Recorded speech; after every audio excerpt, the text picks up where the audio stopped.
the Radio Forest podcast. Hey, this is Ryan Hamilton. Ryan, what's happening, man? How are you? I'm good, thank you. How are you? Good. I'm here in Boise. Yeah, I love it. I love Boise. Are you heading to Idaho for the 4th of July? I heard your town's got quite the parade. Yeah, I think I might make it back this year. I've just been running so much that I just need a little break, and it's just such a great time to be around there. So, yeah, I think I might. I mean, I just love being there, too. You know, I like doing outdoor stuff, and I miss it so much. I love New York, but that is the thing that seems to be missing from my life when I think about it, you know. And so, yeah, I just love being there, going on a hike, getting some fishing in, whatever, just taking that all in and maybe, you know, I love just taking a drive through Yellowstone, seeing the Tetons, whatever. Hopefully I'll get some of that in. I get there as often as I can. I really do. You know, if I'm close to home, I'll stop by. You know, Henry Winkler is out here every year. I think he's on the Snake, but he comes out and fly fishes. He might have just been here a couple of months ago, maybe a couple of weeks ago. You got any cool fly fishing stories for me? You ever get anything pretty impressive? You know, I grew up fly fishing. I've never been like a trophy kind of fishing guy. I like the experience. I get out there. You know, every once in a while I'll do like a backcountry trek where I really try to get into a place that's like we're getting into some native cutthroat. But generally, I just like being in the water and just I don't even care if it's a good day or not. I just like I'm there, you know.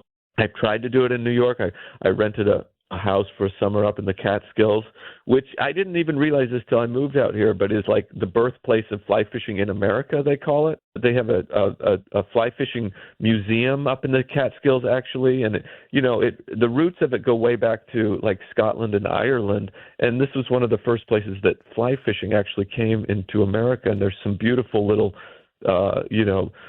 trout streams up there, but I didn't know how to do it. It was so interesting. I was in there in July, and I'm like, this will be prime, and everybody's like, oh, it's way too hot. The fish aren't even going to feed. In Idaho, it's like it's beautiful. It's so I know how to do it in a very specific place in a very specific time, and that's what I enjoy.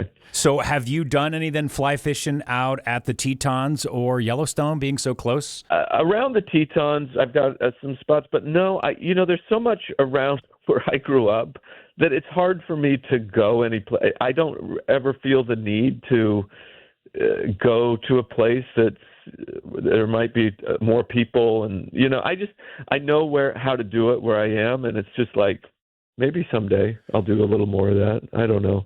I'm trying to get into hiking more. I want to get into some overnight hikes, which I have never really done since I was a kid.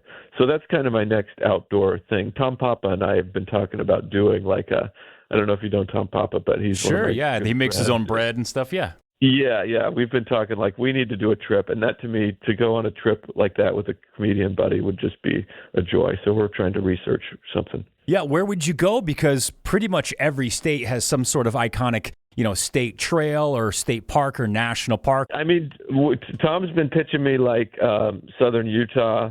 If we could get somewhere like Moab or Zion's, which I haven't done in a long, long time, that would be really great. I'm starting to get scared of the sun, though, to be honest. I just had a melanoma removed from my arm a couple weeks ago, and I'm like, wow, I got to be careful here. So I'm like working on where would be the right place. But I think out west somewhere. We want to go out west somewhere, but maybe southern Utah I haven't done. I've never done Yosemite, never done anything like that near the California. I would like to get there someday. There's some hikes in Hawaii. There's this one, I forget the name of the beach, but it's like, you got to get a permit, but it's only like 10 miles. You hike in and then you camp. And the only way to get to the beach is through the hike. I really want to do that someday. Is everything okay with the melanoma, can I ask? Yeah, it was very odd.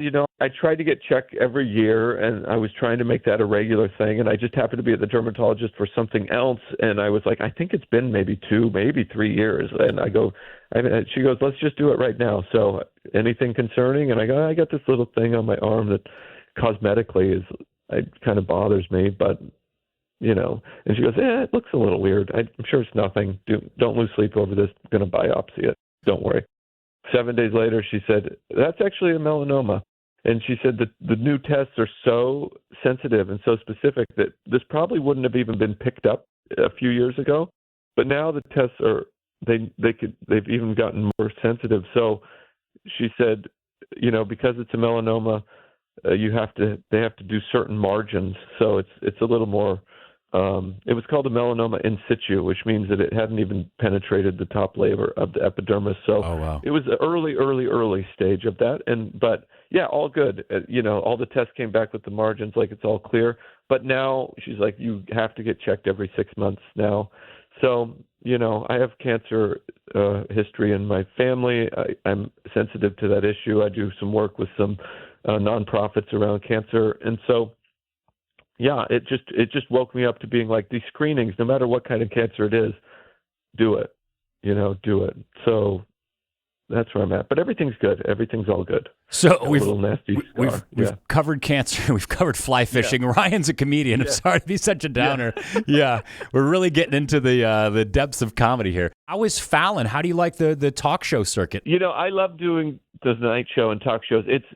As a young comedian, you look at those shows and you go, wow, that's it. That was the dream to get that killer 5-minute set on the Tonight Show, and it's so iconic, and it's almost a lost art these days in stand-up comedy.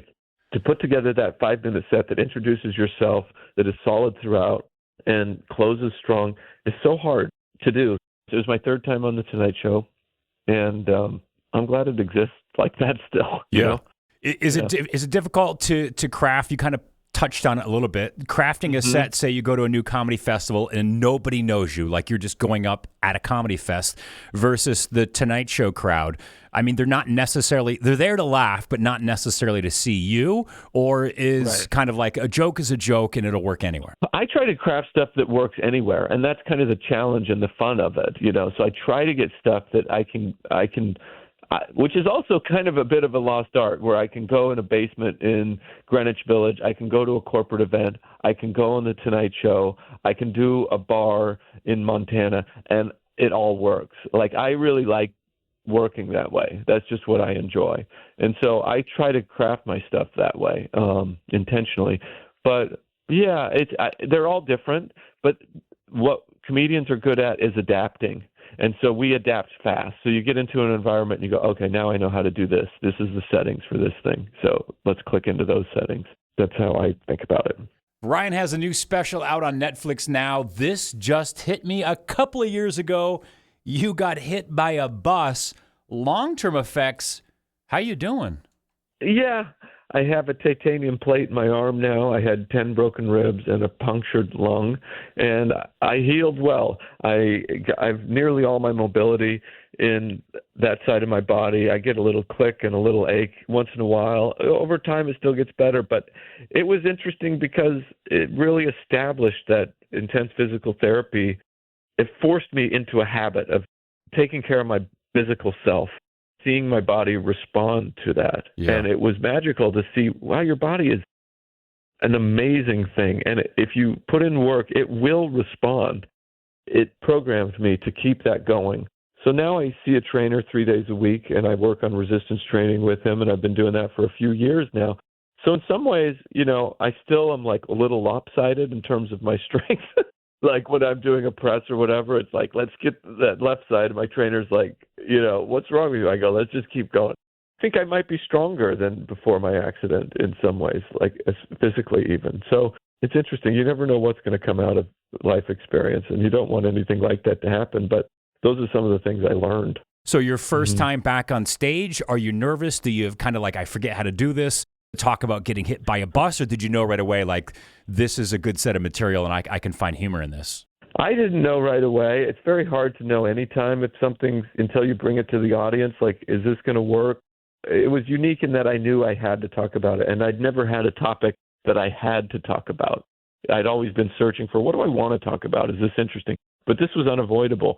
And so that was new. And, it was a little scary, and it was the most vulnerable I've ever, I don't get very personal on stage, and this was the most personal, and it was also a long thing. I'd never had a long piece like this. I mean, I think it's almost 25, 30 minutes of talking about getting hit by a bus.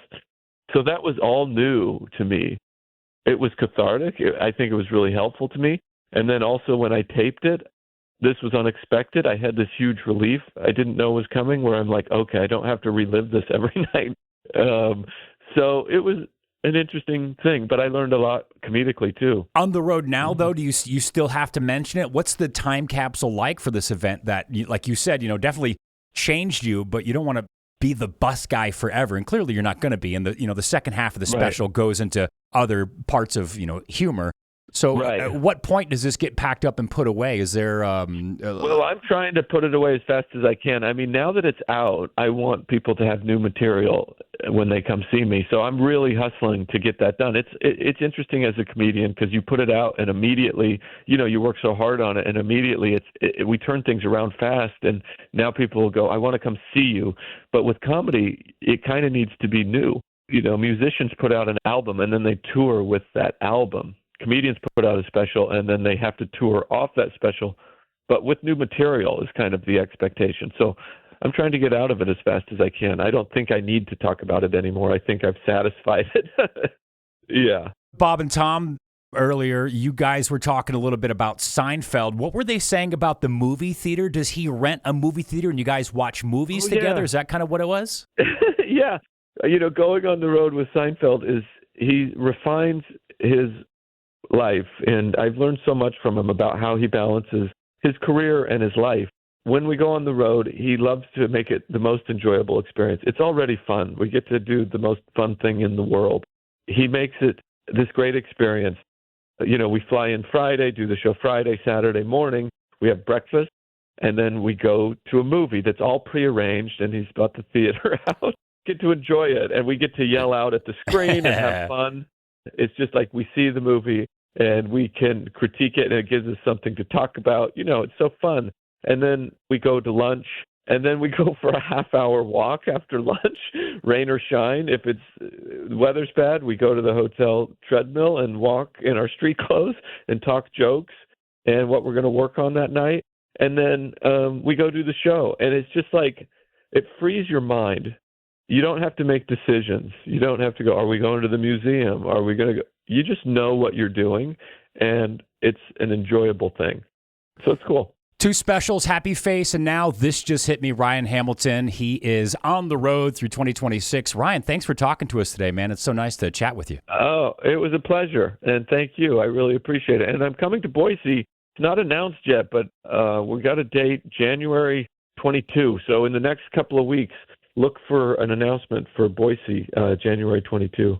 Awesome. Thank you, Ryan. Yeah, thank you.